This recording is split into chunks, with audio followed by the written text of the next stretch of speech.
Hello and welcome everyone to the Rare Connect webinar on how to start a Twitter account for your rare disease. My name is Rob and I'm an online community manager with eurordis. Please visit Rare Connect after this webinar, join a community for your rare disease or start a new discussion if no community exists. Rare Connect hosts multilingual online communities so that we can all work together around the world on fighting the impact of living with a rare disease. If you have any questions during the presentation, please type them in the chat box and we'll respond and discuss at the end. I would like to introduce my co-host for today, Emma Rooney. Emma? Hi, so I'm Emma. I'm a type 1 Gaucher disease patient. I'm currently living in Canada. I wanted to start by saying that I'm not a social media expert by any means. I'm actually a late joiner to Twitter. I'm a rather anxious Facebook user, but I've gotten a lot out of being involved on Twitter, and it's really surprised me different ways of using it. And so I'd like to share a little bit of my journey with you, and hopefully if you're not already using Twitter, it might give you some ideas for getting involved, or if you're using it, perhaps we can share tips for ways that are working for you, and I can share some of my experiences as well. I've used Twitter as an individual most of the time, but sometimes representing a project which I started, which is called the My Normal Project, which is focused on storytelling and the rare disease community. And yeah, today we can talk a little bit about what's the difference about being on Twitter as an individual versus representing a group, and what might be some considerations around that if you're not sure what you want to be doing in the space. And I'm really pleased to be here, so thanks for having me, Rob. Great, thanks Emma. So here's our agenda for today.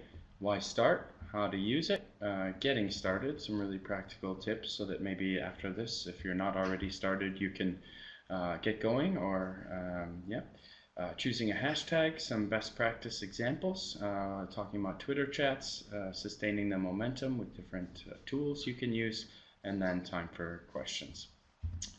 So I'd like to start by just reading this quote from an article I read today. I think it really summarized why we wanted to do the webinar. Using Twitter for your rare disease conversations allows you to open a new communication channel. As Naveen said, in creating the MPNSM community, it's allowed me and my co-founders to reach out to others, and they've been able to reach out to us. And if you click on that link, or any of the other links or images throughout the presentation, it can take you to some of the articles that we mentioned. So Emma, why start in Twitter?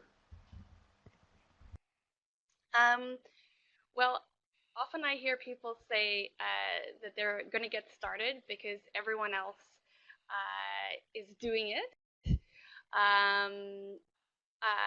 or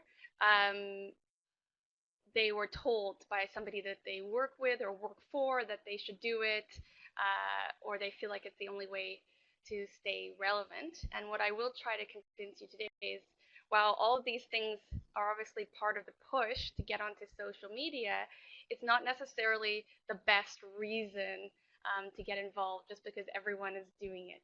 So I thought, actually, we've got a few people on the line with us. Perhaps, does anyone have ideas why you think it's a good idea to get on Twitter, why you feel like you want to be there? You can share in the chat if there are any comments on that. Any comments? Okay, so maybe actually we could get, I see Marlene is typing, but maybe people could also type, let us know if you're on Twitter already or if you're thinking about getting on Twitter. So Marlene says to reach out to people. Yes. Thanks, Marlene. Let people know about your organization, and I think that's many organizations that aren't on Twitter, they're feeling like they really need to be in that space to promote the organization.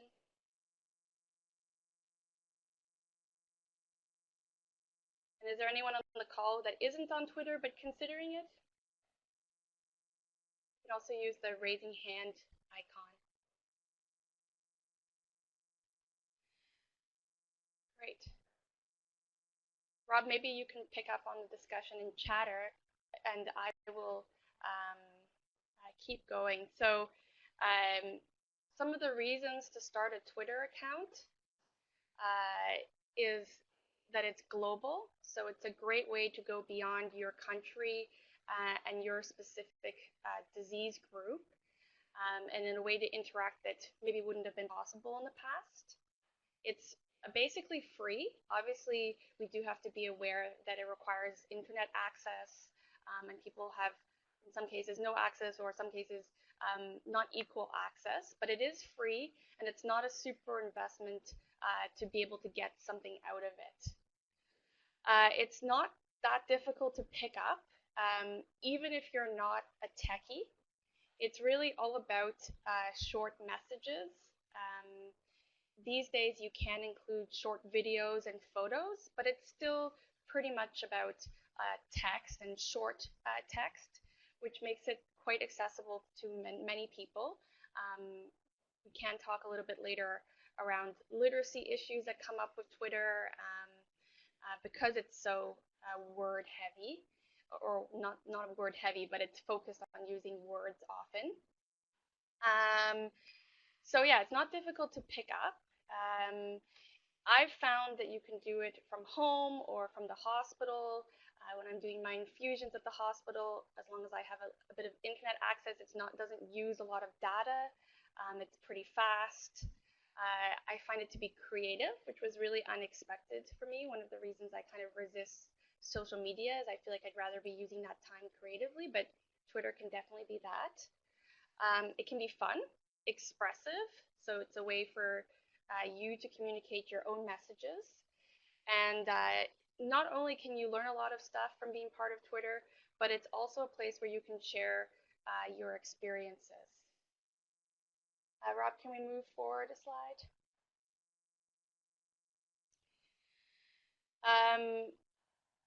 But only you can decide why you want to start a Twitter account. You have to have your own reason for getting started, and this really helps you to stay motivated. If you're just doing it because you feel pressure, then it's always going to be a task on your to-do list, and you're going to feel anxious about it. But if you can really figure out for yourself some simple reasons why to get started, it'll help keep you motivated. And you can start with very general goals. You can start with a personal goal, maybe just for you versus larger organization if you're representing an organization. And then over time, once you've had a chance to play a little bit, you can adjust your goals. Next slide, please. So we often, probably because we hear about politicians and celebrities using Twitter, that we get it into our heads that it's all about a popularity contest, and that there's only value if you're following lots of people and lots of people are following you. But it is more than a popularity contest. Somebody mentioned that one of the reasons they were looking to be part of Twitter was to expand your reach. And that's definitely a very obvious reason for many people, but it's not the only valuable reason to be part of Twitter. And expanding your reach doesn't have to be the reason that you get started. It can be something that you build towards in the process. Next slide. So speaking about ways in which you can use Twitter, I think sometimes we think about Twitter just about in the context of broadcasting messages, getting people to our website, or sharing information about a big event that we have coming up. But when you're getting started, you can also think about Twitter as being a great source of information. So you can find news, really obscure research that maybe would be difficult to find if you had to search through tons of journals. You can find a whole range of opinions. And Rob's going to be talking a little bit later about how to set up an account. But one of the cool things with Twitter is that you can create your own curated news feed that's based on your interests. And you do that by picking who to follow and also by searching key terms or hashtags, which we'll talk about a little bit later. So that can be a really great way to think about Twitter at the beginning, is about getting access to information and creating a place where you can make it easier for you to find information. We often think about just searching Google when we're trying to answer a question, but if you set up Twitter right, you can get a lot of news that might be of interest to you. Many individuals, as well as groups, are looking to listen in on conversations, and Twitter allows you to do that in a really unobtrusive way, to kind of take a pulse on what other patients are doing, what leaders are doing. So I really think that that's a great way to think about Twitter, especially at the beginning, is that it can, if there's a segment of your community that you're not yet reaching, this might be a way to find out what they're talking about if they're on Twitter. And you can do that without having to hold a focus group and just getting started. It also gives you access to diverse opinions and different types of people in the community. So there's political leaders, there's hospitals, there's patients, there's doctors, there's organizations. And as more people sign up for Twitter, you're even going to have access to more opinions, even specifically within the rare disease community. The Twitter rare disease community is growing, and it means that you can hear from people that you may not normally have access to. It can also, if you don't have the budgets to get to a really exciting event in the rare disease community, Twitter can be a place to connect with what's happening at that event and to be in the loop even without being in the room. So if you don't take anything out of what I have to say today, one of my key messages would be start here, start by listening, and get started on Twitter before you have a really big deadline. So sometimes people say, like, we have a big event coming up, and so we're going to use Twitter to promote it. And that's great. It can be a great way to do that. But I would recommend before you have an important deadline that you start getting familiar with Twitter and use it for listening, so that by the time you come to an important stage in your year, you can be ready to use Twitter more effectively. Next one. So before, I just gave some examples of how you can use Twitter to kind of take in information. But of course, Twitter isn't just a source of information. It's also a way that you can find people with a similar experience. This is especially important in the rare disease community, where it can be difficult to connect with patients who have a similar experience to you. And you can really build an online support network. One example I will give is I made friends with a Gaucher patient in Brazil, completely started through Twitter, and we had an opportunity to then, because we share a number of interests other than our rare disease, to meet at a conference on narrative medicine in Portugal. So often we think about Twitter as being really impersonal and just being for famous people, but it can be a neat way to connect with people you might never had an opportunity in the past to find. You can also provide, so there is an element of Twitter being like a system for democracy, and you can provide input on important issues that you might not have a chance to talk about normally. You can seek input, so if you're a group conducting a research study or you're creating a resource, Twitter can be a way to get that input. You can obviously promote a call to action, so a campaign, fundraising, a research study.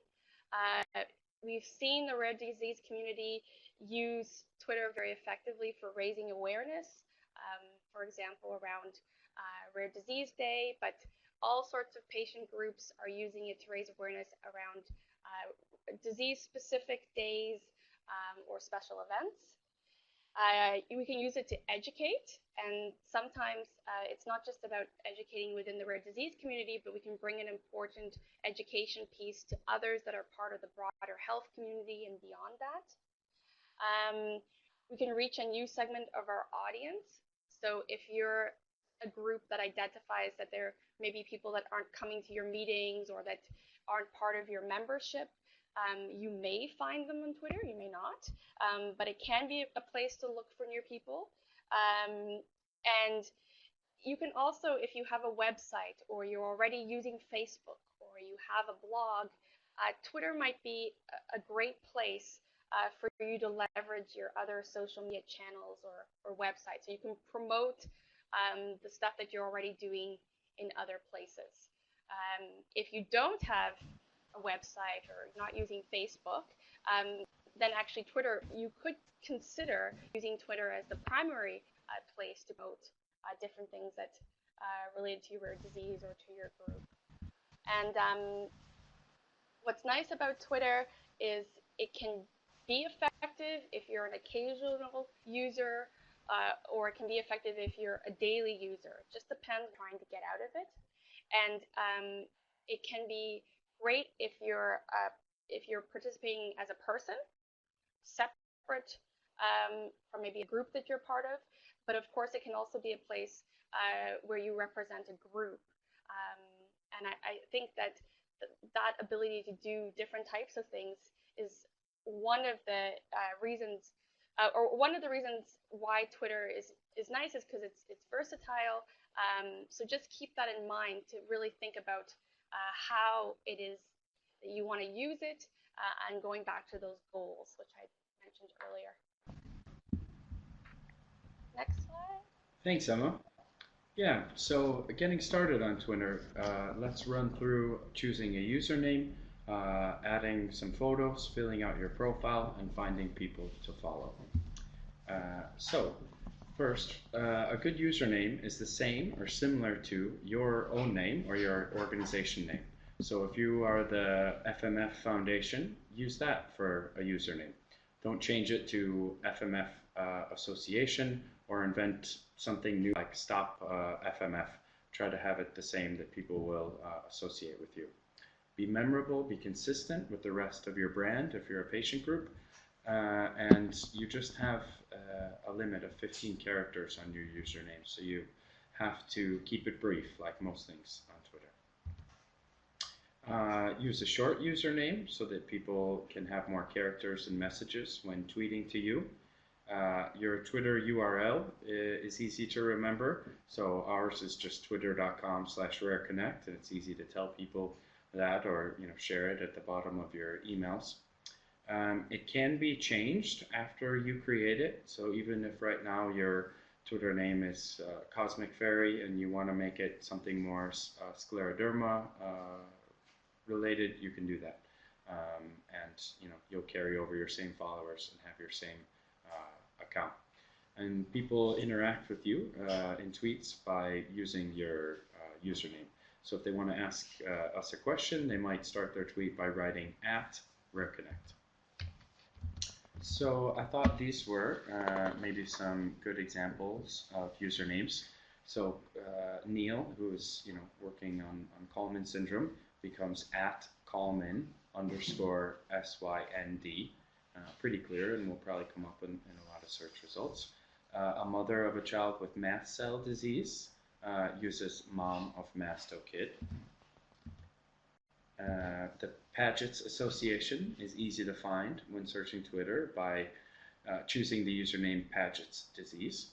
And a doctor running the rare disease clinic at Birmingham Children's Hospital chose @BCH_rare.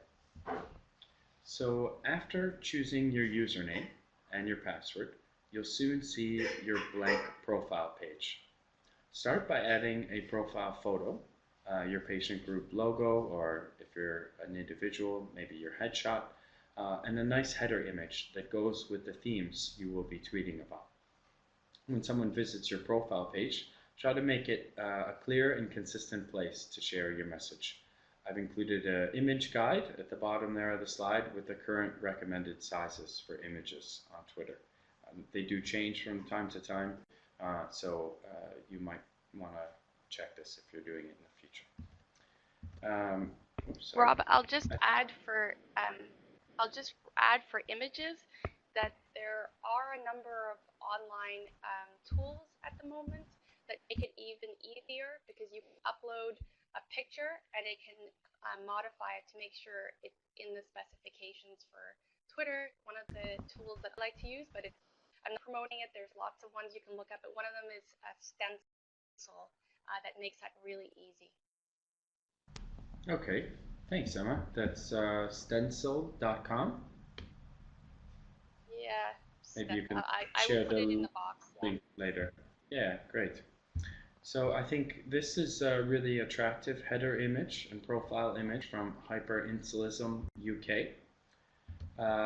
And this example, the images aren't really the recommended sizes. And so the header image is appearing a bit pixelated, and the profile photo there isn't correctly cropped, so you can't quite see. So if you use a free online service like Emma mentioned, you might not even need to know how to edit images or use Photoshop to do it. Don't forget to fill out your other profile details. So many people leave this section blank, and it makes it hard for others to follow you if they don't know what you're going to be talking about, or indeed who you are. Don't forget your website address, and maybe even include any of the hashtags you will be using, and more details about your work in the bio section. Here you can include your full association name if you did not have enough space or weren't able to do that in your username. So after filling out the profile, you can start finding people to follow. Following people is how you get to see what they share. You will see their tweets in your timeline, but they won't see yours unless they follow you back. And you can start with your email contacts on Twitter, and they make it easy to check and start to follow those people that you're already in contact with by email. Another way to find people to follow is to just search for your disease name or your disease hashtag, and then follow people that seem to be using it. You can go to other accounts that you trust, like Eurordis or Rare Connect, and see who are they following. We try to only follow patient groups and people who are relevant in the rare disease conversation. Follow people back who follow you. That'll be a chance for both of you to keep up in the conversation. Just a quick word here on Twitter lists. After you start to follow a few people on Twitter, once you get into maybe a few hundred, you might start to miss interesting tweets in your timeline. So you can set up a Twitter list easily. It's a curated group of Twitter accounts. You can create your own list, and viewing a list timeline just shows you a stream of tweets from only those accounts on the list. So you could make a list of specialists, other patient groups, your members, anything else you want to follow even more closely than just what appears on your timeline. Free websites like followerwonk.com help you see even more expansively what people are talking about your disease and who to follow. So choosing a disease hashtag.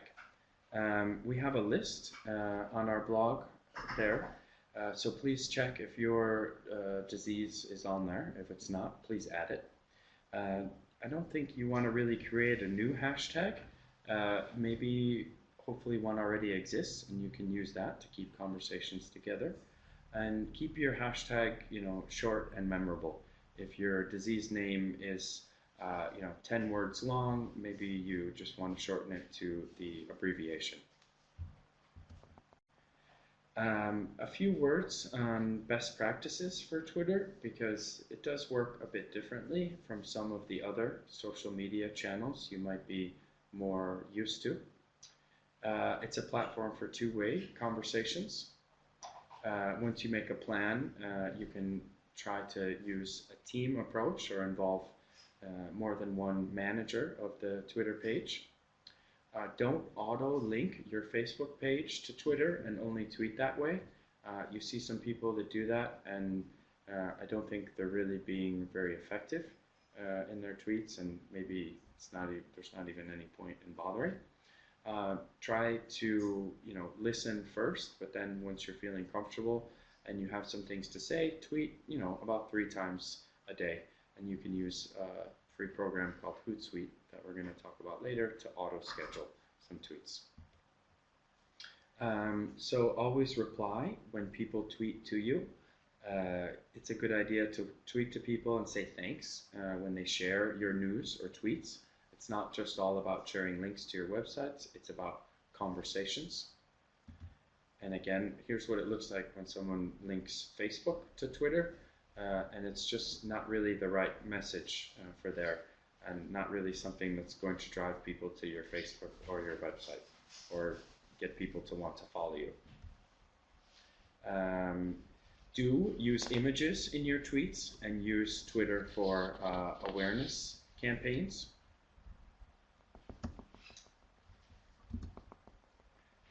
Also, try to include images like this, and by adding quotes on images, it's a good way to get more space in your tweet to get your message across.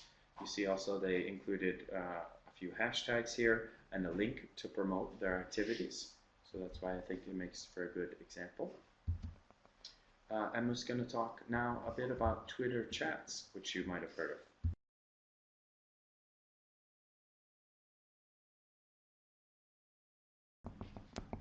Oh, you're still on mute.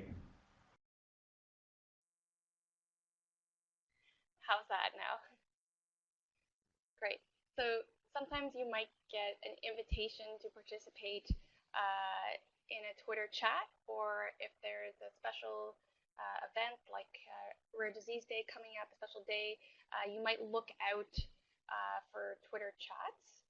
And basically, it's a bit confusing because all of Twitter is a chat.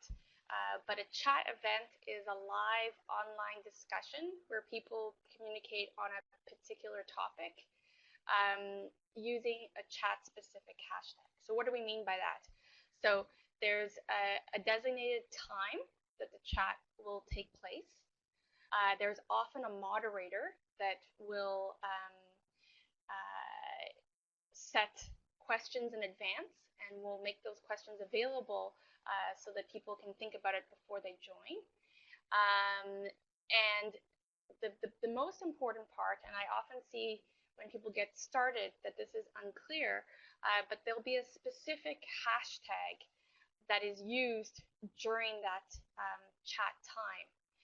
And only by using that specific hashtag can you really participate in a discussion, because that's the way that people who are part of that chat know that you're sharing your input and get to see your messages. Because often there's a lot of people participating, and without that chat, you'd really just get lost, even if you're replying directly to what somebody else is saying. So yeah, there's a number of chats that have been tried in the rare disease community, and there's even chats that take place on a pretty regular basis. Okay, next slide.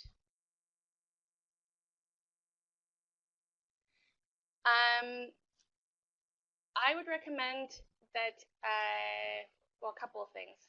One, if you've never participated in a Twitter chat, don't host one. Try it out first, because hosting is definitely one step up. Second, even if you're very comfortable using a small device like your cell phone for Twitter and other social media, definitely use a laptop or a desktop computer the first time you participate in a chat, because it'll be much easier for you to follow and see how it's happening. Chats can attract huge numbers of people, and it can be very overwhelming to follow something like that.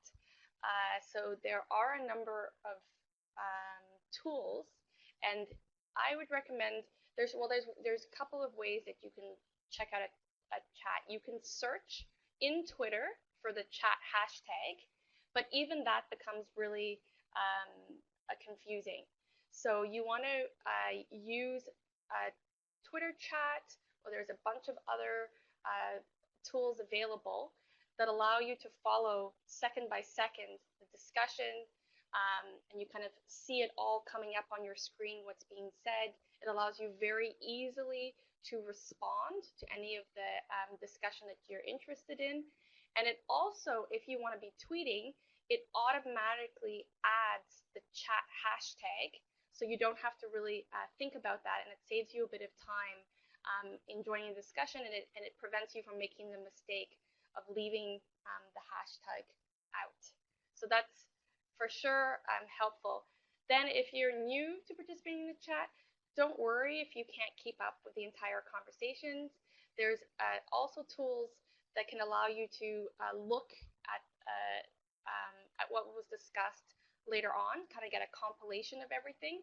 And sometimes organizers will release the transcripts of a chat, or they'll create something like a Storify, which is where they select chats that were meaningful or discussions that were meaningful during the chat, and it helps you to kind of get a feel for it. Next slide.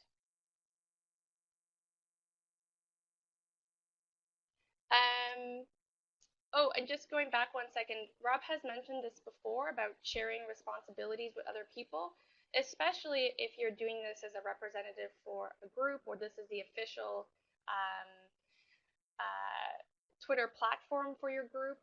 It really does help to not feel all that responsibility, to kind of spread it out. It helps you feel fresh. But also, if you are at some point hosting a chat or participating in a chat and you want your organization to be really present on Twitter, think about involving more than one person, and that will help you to have more visibility in that chat and make sure that you're able to better keep up with what's happening. We have a message here. Oh, sorry, I'll leave Rob to keep up with the messages. Do I need to speak more clearly? It's okay? Okay. So, if you're like me, you might jump onto Twitter, get really excited with it, and the first couple of weeks, you're tweeting hundreds of times a day, you're liking what everyone's saying, and it feels really great because, especially at the beginning, a lot of people will follow you. And then at some point, you get quite tired because Twitter is something that you don't have to do it all the time to get something out of it, but you do have to do it on a consistent basis. So making a plan, we sometimes think about making a plan something very formal, but it might just be to get you started, making a commitment that I'm going to check into Twitter 3 times a week for 15 minutes. It doesn't have to be a very stressful plan at the beginning, but having a plan, whether it's a weekly plan or a monthly plan, is really great to keep that momentum going. Next slide. Next slide. At the beginning, many people will encourage you to use different tools to help you on Twitter. But at the beginning, you don't necessarily need to use tools. It might be something just using your regular calendar and scheduling time for tweets. It might be something like sharing management of the Twitter account with other people. It might be making a plan where once a week or once every 2 weeks, you look back at your notifications, you look back at the number of people that followed you, and you try to get a feel for what things are working about what you're doing on Twitter, and what things you might want to try in the next week.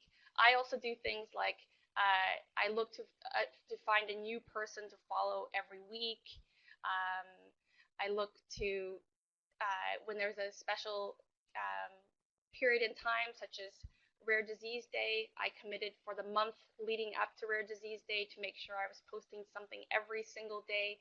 So it doesn't have to be at all times of the year that your participation is equal, but making a schedule for yourself can be really great. Once you've had a few weeks or even a few months to just observe yourself, to make an informal plan, then you can start looking at management tools.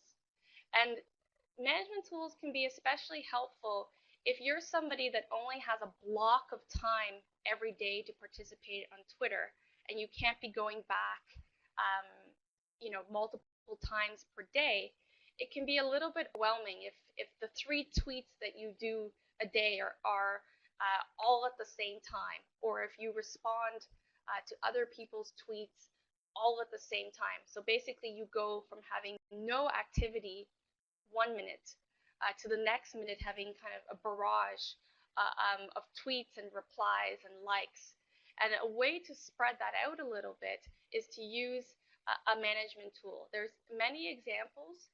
Hootsuite is one of them. TweetDeck is another. And that allows you to actually schedule your tweets.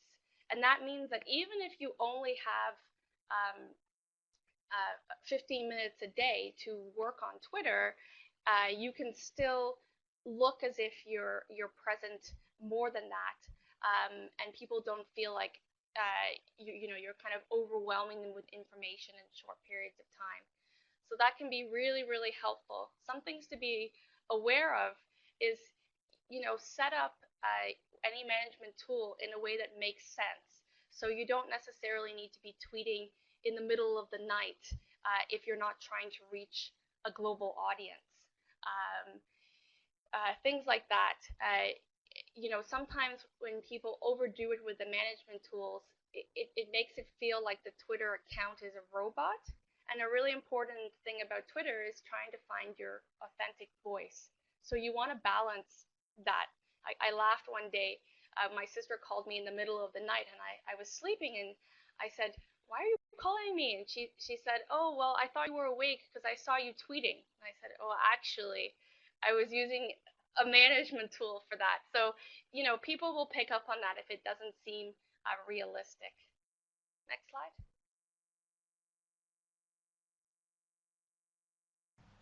So just to finish up just to finish up with a few points on Hootsuite, one of the most popular social media management tools that Emma mentioned.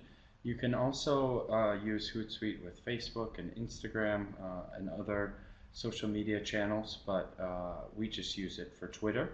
It helps you to easily monitor what people are saying about your disease more easily than in the Twitter website itself, and helps you to respond instantly.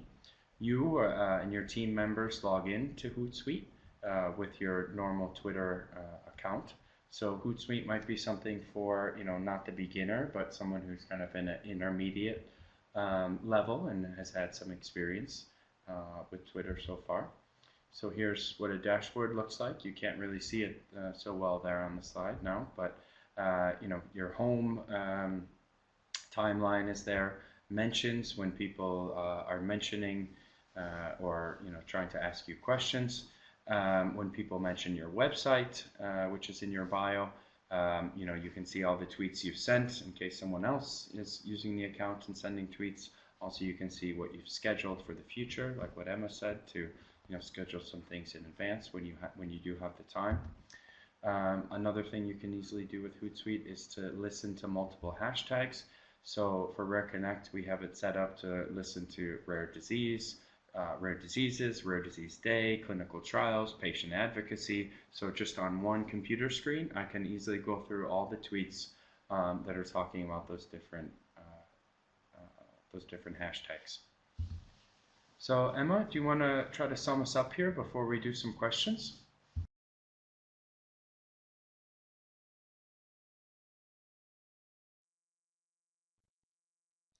So now that my mic's turned on, going back to the beginning, no matter why you're using Twitter, find your own reason, and keep that goal in center.